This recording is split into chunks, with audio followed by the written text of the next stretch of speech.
Hey. Hey. You okay? Yeah. No.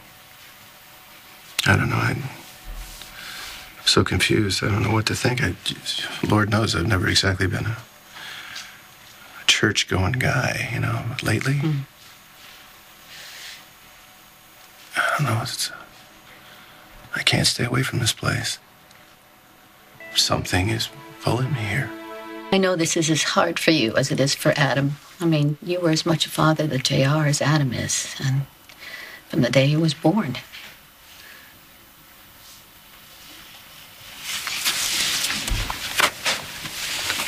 Well, you know who this is hard for? Jamie. Poor James, he's over there on the other side of the world, you know? Nothing he can do. He feels totally helpless. In so many ways, they're closer than brothers, you know? We raised a hell of a kid. 2 of them.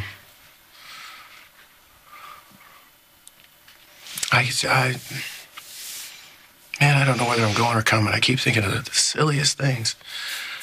You know, JR's in there fighting for his life, and all I can think about is stuff that happened when they were little boys, you know? Mm. I mean, really little, like teaching them how to ride bicycles and make the perfect snowball and bushwhack somebody with it. Oh, man. But it's so vivid. I mean, it's like I'm almost there. It's like the most bizarre kind of dream. I swear, they're gonna lock me up. The other day I walked in here, I would have bet cash money I was smelling chocolate chip, fresh baked, no nut cookies. And saw the woman baking them. You're thinking of Dixie, too. People are always so afraid to mention Dixie, around me anyway. And it's understandable, you know, they're just afraid that they're gonna end up hurting me, but you know, sometimes it's actually kind of wonderful. You know, when I least expect it, somebody will mention her name, and before I know it, I'm flashing on those eyes and that gorgeous smile. Oh, she always used to furrow her brow and look so hopeful when she was wishing on her star. And I realized, you know, she's still here. You know, she's sort of keeps her alive. And then again, you'd know something about that, wouldn't you? Yeah. Yeah, same thing with Laura. I know people don't ever want to remind me that I've lost a daughter, but you're right, it is okay. Because it makes me think of how hopeful she was and how wonderful life was, how wonderful our life was. And then I see how devastated Adam is over Stuart, and I just wish that I could say something to him that would make him remember all the good things without making him feel more guilty. You will. It's one of the things that's most amazing about you. You've always had the ability to know what exactly to say to somebody at exactly the right time, whether they wanted to hear it or not. And I mean that in a good way. I tell you, Adam is not an easy person to comfort. It's like hugging a cactus. Yeah. He is something. Force of nature, that one. As much as we hate each other's guts, I think the thing that's kept us from killing one another is the fact that when it comes down to it, we love the same people. Stuart, JR, AJ, and you. Why are you still here? Not now, Annie, okay? It's all right. Oh, no, don't do that. Don't do that gracious, patient, understanding thing that you do. You know, you come waltzing back into town like you were still a part of this family. You are the outsider here, okay? Not me.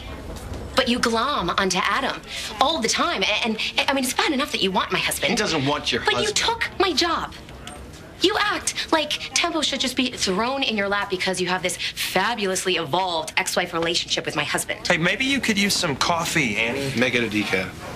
Everyone fawns all over you, but I am on to you.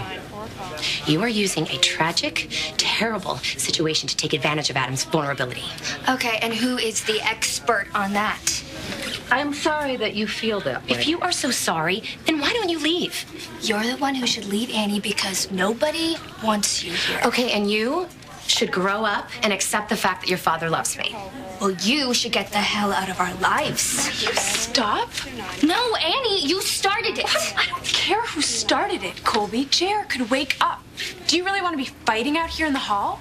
I just want her gone, and so would JR. My brother is dying, and Brooke is just trying to help, and you are making this all about yourself.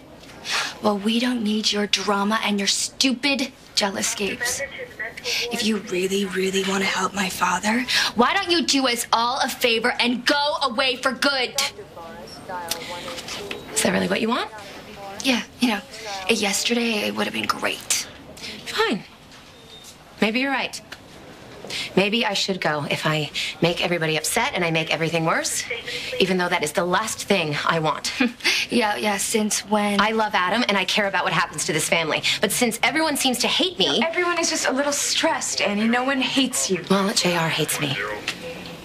And he's all that matters right now. So fine, I will go. You know, better yet, I'll go away for a few days. I'll go to a spa. I could use some well-deserved R&R.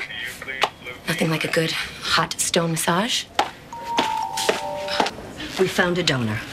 Oh, thank God. Is it anybody we know? Well, it's only a partial match from an anonymous donor. It's okay, we'll take it. What happens now? Well, we'll be taking JR into isolation. And as soon as we've extracted the donor's bone marrow, we'll start the transfusion. Now, because you all can't see JR until the procedure's over, why don't you just go on home, get some rest? No, I want to stay here. Listen, I know you do. But now it's time to leave JR in our hands and God's.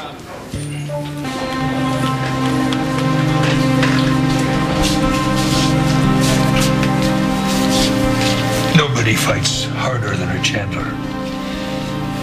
You're pure Chandler.